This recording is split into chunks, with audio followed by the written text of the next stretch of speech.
So we are going to cover Giant Size X-Men Thunderbird #1 for today's coverage over the Destiny of X era of X-Men comics. Now, when it comes to Giant Size X-Men Thunderbird, this is the first Giant Size X-Men in quite a while. And what I mean by that is, when Jonathan Hickman took over the X-Men titles, he gave us a lot of different Giant Size X-Men books. One for Storm, one for Magneto, Jean Grey and Emma Frost, and one for Nightcrawler. I feel like there was a fifth one, but unfortunately I cannot remember. Either way, Hickman gave us a lot of Giant Size X-Men books, and usually when it comes to Giant Size books for Marvel, they're just a tad bit bigger than your regular size comic, but on top of that, they're a one-shot book, meaning that they're telling one story and that is it. But also they add a few more pages than your regular comic does.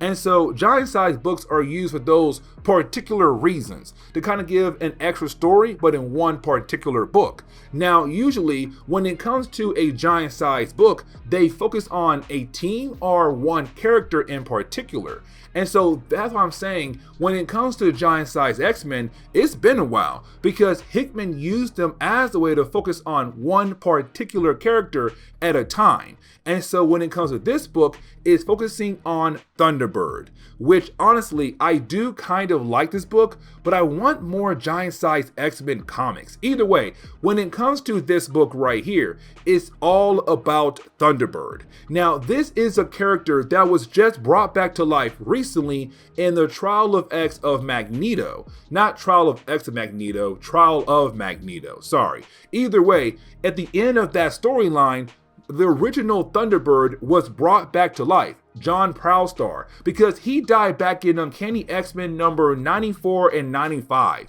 And when he died, it was like, man, well, he's gone. And Marvel never brought him back to life. Now, for you X-Men fans out there saying, no, they did. Not really. They brought him back as a zombie, not really as a actual human being. And so with Krakoa now having the ability to bring mutants back to life, well, they brought him back to life. And so this is him going back home to where he came from. Now, there is something else I do want to mention as we're watching Thunderbird come back home to Arizona. And what I mean by that is, when it came to Thunderbird, when he first joined the X-Men, Homeboy hated Charles Xavier a lot. Really, any white males that was from America, so Cyclops and Charles Xavier.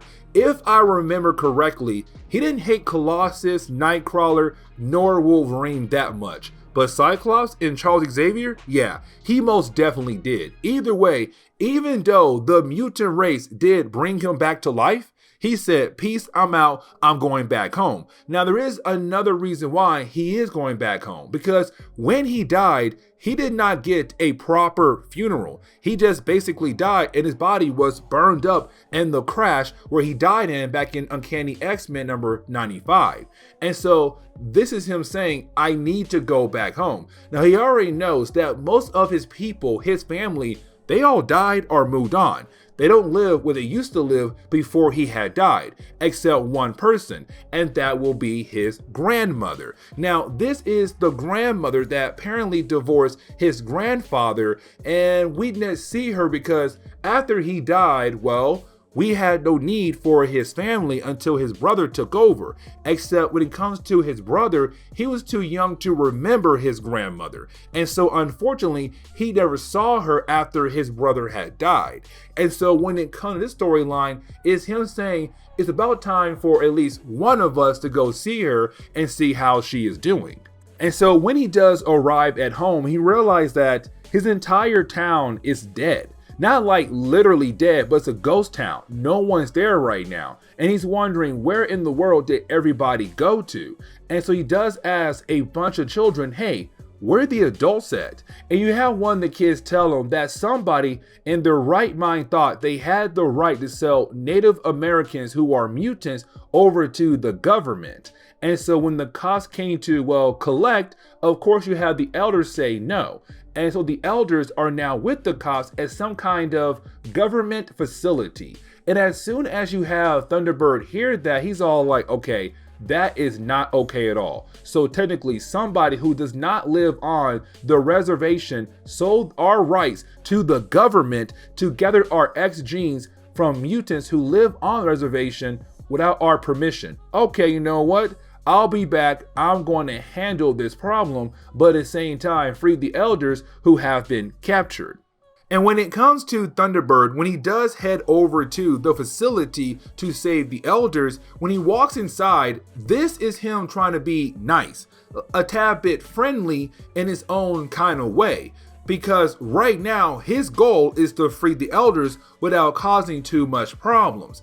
Except when he does get to the front desk, well, they talk to him in a more rude kind of way by saying, hey, listen, there is no way that we are going to let them out. They basically been sold by somebody and we came to collect, and of course they got in our way, and so we had to get them all. Mutants are no mutants, there are now our property. And that ticks off Thunderbird a whole lot more, because now you are claiming that Native Americans can be sold against their will, but on top of that, you're now saying they're your property. And so he begins to, well, wreck the place. And with him doing that, well, they begin to call in backup. We come to find out that their backup is actually a new group called the Heritage Initiative. That's part of the Orchid group. So this is Orchid using another group as a way to round up mutants. But with that being said, we do see that someone is in charge of this new group, but we have no idea who this mysterious person is. But we also see they have a field leader. And when it comes to this field leader, he does have some connections to Thunderbird. Either way, when we do jump back over to Thunderbird, Homeboy is wrecking the entire facility. Like literally everything is being thrown across the board.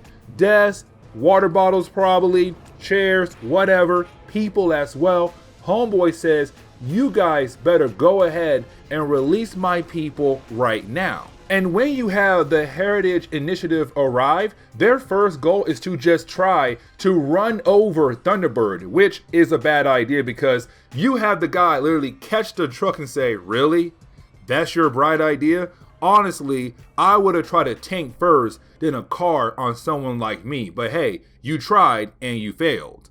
But this leads into finding out who is the field leader of this new initiative. And we come to find out it's a character known as Edwin Martinek. Now, when it comes to Edwin Martinek, he has been around for a very long time, since the 1990s in X-Force comics. Now, when he was made to be a bad guy for the Prowstar brothers. Of course, Thunderbird and Warpath. With that being said, he was somebody who loved to play with genetics, especially Native Americans who are mutants. Now, over time, with him playing with genetics, but also working with Strife, the evil clone of Cable, he also gained another ability, a form, where he was able to turn into a coyote beast or a man coyote beast. Either way, with this new form, he is able to battle against Thunderbird. And really, we do get a battle right now. But when it comes to this battle, it's really more of John Prowstar saying, you have no right to take my people against their will. But on top of that, you have no right to sell our X gene for your own personal gain. You are literally breaking so many laws right now that I'm okay with killing you. As a matter of fact, when it comes to their battle, you have John getting ready to kill off Edwin. Yes, guys, it's a very short-lived battle here. But it's really Thunderbird saying, you did so much damage to my people over the years, including now, I'm okay with killing you. And really, he is about to kill him off, except somebody is able to stop him. We come to find out it is his grandmother. Now, when it comes to his grandmother, she's saying, hey, do not kill him. Now, this is not her saying, hey, do not kill him because killing is wrong. It's really more her saying, hey, do not kill him because there could be some real serious consequences for you killing him. Because right now, you have all these different kinds of news helicopters watching this battle live. And they're seeing that, hey, he is about to kill off Edwin right here in front of the cameras. like it's no big deal. But she says you are protected. And what she means by that is, even though you are a Native American, you are also a mutant. With that being said, if anything happens, you are protected by Krakoa and the mutant race. We are not, because not every single person at this camp for Native Americans are actually mutants. Only a few of us are, which means that the ones who are not actually mutants could face a whole lot more problems down the road, because you are killing someone on live television. You are giving them the right to come after us even more with more force. And she says the best thing to do right now is to walk away. Let him live, because right now the entire world is watching what he did to us live on television or YouTube, whatever. But either way, she's saying this is your best option, to just walk away, let him live, but show the world that we are not savages, that we are regular people like everyone else on this planet, in this country. And so she's right. And you have John say, fine, I'll let him go. He lets Edwin go, and everybody walks away and they head back home. And once he's able to go back home with his grandmother, this begins a conversation, a very important one. And when it comes to this conversation, it's really more about the idea that Thunderbird is very concerned about how he died, because when he died, he was not given a funeral or a ceremony. He just died and the world moved on. And then out of nowhere, he was brought back to life, and he has no idea how to feel about that. And when it comes to his grandmother, she says, who cares? Because when it comes to different cultures, every single culture has their own way of how deaths work, how rebirth works. But the thing is, no one really knows how death and rebirth actually works when it comes to all the different cultures. Because honestly, it could be different for anybody. And so she says, why should you be worried about the idea of death when you were given the ability to live again and show the world who you truly are? That right now is what you should be doing, rather than sitting here worrying about death and how death works. Because right now, you have a whole new life to live. Being able to reconnect with your family, your brother, your friends. So take that instead and be a leader. Do not be someone who's just worried all the time.